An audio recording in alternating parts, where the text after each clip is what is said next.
Her aim in life sounded simple: to help people. The question was how and what would she do? The decision, the road less taken. She became an advocate for anti human trafficking. 100% of the cases she's handled in 8 years of her career involves young girls and women only. Vicarious trauma and the dangers involved in doing her work hasn't stopped her from her passion. Much respect to Zothanpuii, aka Zoe, and many others who work every day to make this world a better place. I'm truly honored to host this daring, passionate, brave, and beautiful lady with the lovely curls at Candid with Candy, Zothanpuii Varte from Kolkata, India. And I'm Candy, your host for the show. I hope you enjoy it. Do not forget to like and subscribe. A very good morning, Zoe. How are you today? I'm doing well. How are you, Candy? I am fantastic, and it's so lovely to see you here at Candid with Candy. Thank you so much for making time. Thank you for having me on your show. Yay. And I can hear the newspaper man outside, I think. Yeah. How your life began is very interesting, right? And it definitely is not, if we were to call it normal, Yeah. how it all began. And so I think, if you don't mind sharing how life began for you. Sure. So like you said, my life didn't begin in a normal way. It began with my birth mom passing away. But my ashes were turned into beauty because my parents then adopted me, even though my birth father was alive. I think, he felt it better that probably the hardest decision of his life, but he gave me up for adoption. And then I got adopted into my crazy but loving family right now. And so that was about when I was not even a week old. So, but you were adopted by your uncle?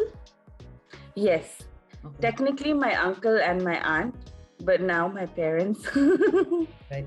No, I just wanted to clarify that the adoption happened within the family and not within the family. Yeah. Right. Since you were just a week old, right, when you were adopted by your parents, growing up was pretty normal then, you know what I'm saying, in terms it was very normal. I mean, it was only till I think I was about in my second grade that my mom told me. Mm-hmm. But they did it. I mean, my parents did it in such a healthy atmosphere that I never felt that I didn't belong, or that I was adopted. I mean, my brother and my sister, like, they doted, and they still do. They dote on me. I'm like their first child. And then my parents also, it's just so much, just full of love. But it was really funny because I used to have these dreams that I wasn't born from my mom's stomach. I mean, of course, I don't remember what the vivid dreams were, but at that point of time, I knew. And when mom told me, it was just like, oh, something fell into place in my life. And I remember thinking that we were in Bihar at that point of time, and my mom told me that. I still remember that afternoon so clearly. I don't know if she remembers this conversation, but yeah, that was how it was. Interestingly, when I was born, the hospital, because I was premature, and my mom is a doctor, and so she was the one, who had taken me home. She had an incubator at home, which, the hospital didn't. And so she was the one who literally, took care of me, like, from day one of my birth as well. So, I mean, it's just amazing how things were ordained. You just talked about, your parents or your mom talking to you at a very early age about, being adopted. And, and you're not the first person to be adopted. There's so many kids who are adopted today. There are certain choices that some parents make. So you either don't tell the child or you tell the child, right? So in your opinion, do you think it's a good idea to kind of let the child know early on the way you knew? I think it is, because I'll tell you, the culture, at least the society that we live in, otherwise will open their mouth. I've had certain instances.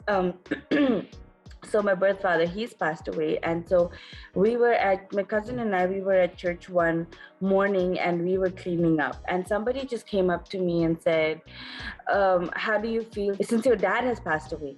And I said, no, my dad is very much alive and he's at home right now. And I made that statement very intentionally, knowing full well what they meant.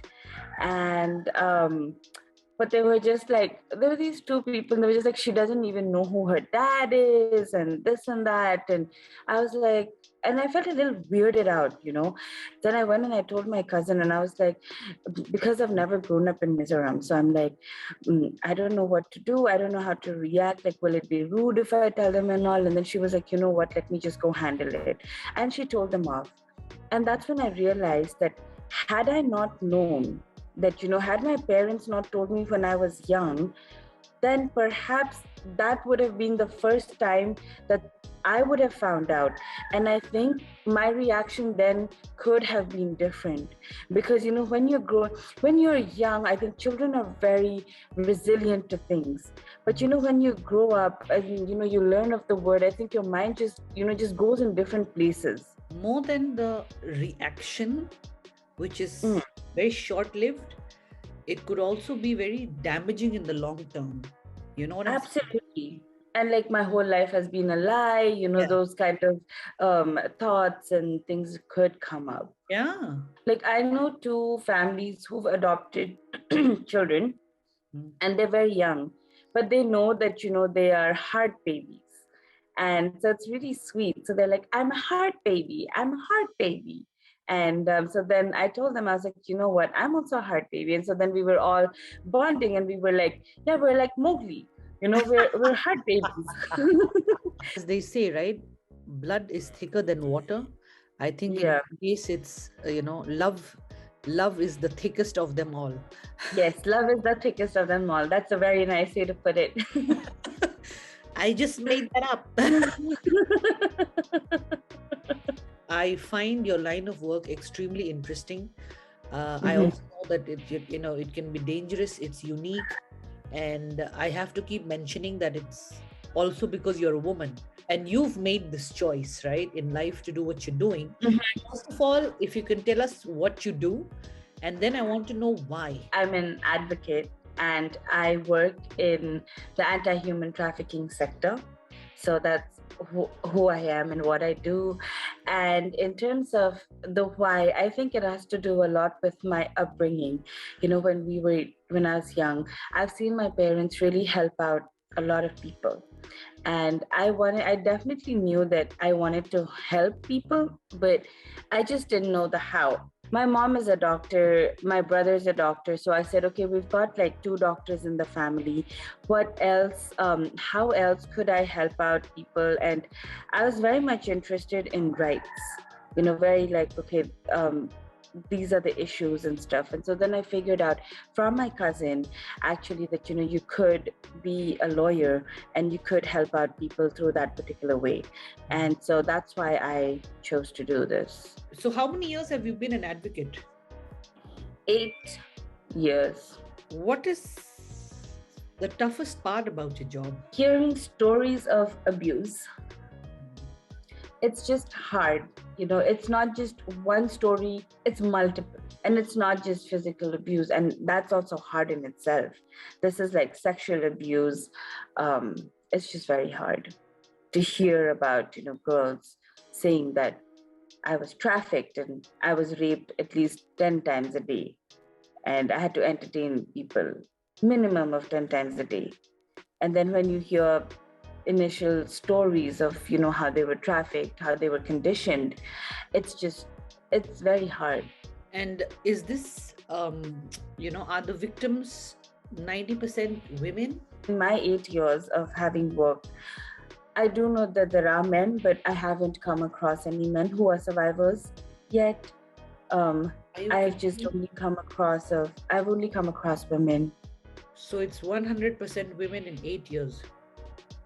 In 8 years, yes, in my experience. This is just me alone. I have dealt with, you could say, about 60 cases in my 8 years. And they are long drawn affairs, like obviously, Long drawn. Some have, some are short, but some are long. So when you say long, like how many, how long, how long drawn are they? One was, it started in 2013 and we're in 2021. It's still not ended. It's ending. It's not yet ended.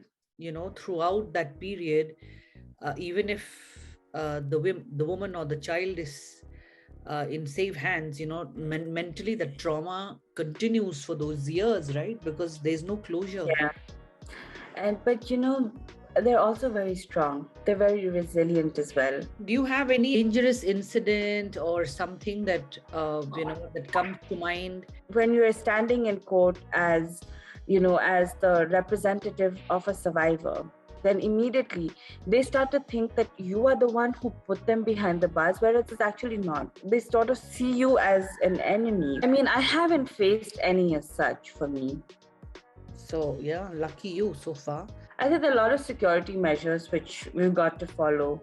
Even when, we're leaving court, just to be aware, are you being followed or not? Exactly. Just certain things to be aware over there. So then I have to really be like, okay, I need to be situationally aware right now. You can't be too careful, Can't be too careful. That's absolutely true. So while you do what you do, what gives you the most satisfaction?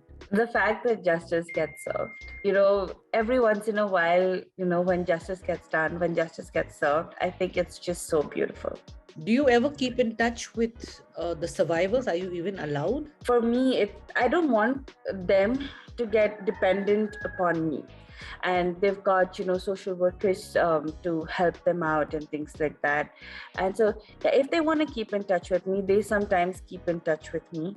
But for me, I'm like, okay, now let's have some boundaries here. I think it's healthy to have boundaries because I think there's so much of vicarious trauma that comes along with it. And I've had to go for therapy for vicarious trauma because it really, really affects it really affected me at one point of time. So tell us about the trauma. It was very initial part of when I had started working. And after, I think I just heard stories of survivors, I developed some trust issues. I think I threw up at one point of time and stuff like that. And then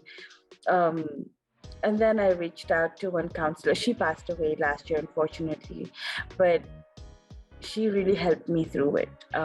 She also worked with survivors of trafficking, and so she knew what I was going through, and she just took me some steps, and like taught me how to heal, because it's a very hopeless place. It's a very hopeless situation sometimes that we're working in. It's very dark, and just certain things, she said to me, which I will carry with me for the rest of my life. And hats off to you for continuing to do your work, even though it affected you so personally at the beginning. Just hearing these stories, that's the trauma you face. Then just imagine what they must be going through when they are the ones who've been abused. What you do is great, and you have to be so emotionally strong. And being emotionally strong doesn't mean you're not vulnerable. Absolutely. And it affected you, and yet you came out of it stronger. Yeah. Absolutely. Yeah. That's what matters, right? And I think it's also just good to surround, yourself with people who will encourage you. I've had my sister, and my brother. I mean, they've both just been like, okay, go, what you're doing is good, go ahead. It's hard, but we're proud of you. And even my parents, they're like, okay, we get that what you're doing is hard, it's difficult, but they've always just been very supportive in their own ways. And I've had my best friends in Delhi. They've always been like, what, so we're doing corporate law, but we don't have the satisfaction at the end of the day that you have, with your work. Welcoming Zoe all the way from Kolkata, India to Candid with Candy's Rapid Fire. Your favorite miso food? Bai. What bai?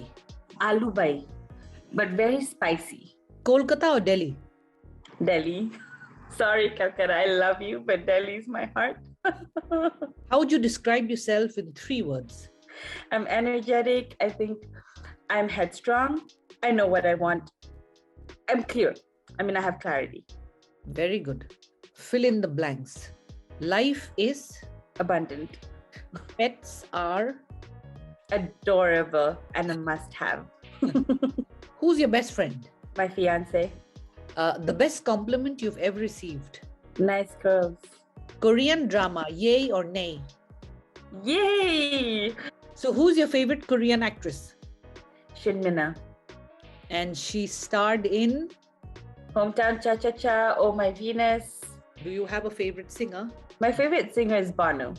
Thank you so much. Thank you. Thank you so much. And thank you for having me. I hope you enjoyed Zoe's video and you were inspired by her story. Do not forget to check out the rest of my videos. Till next week, take care and God bless.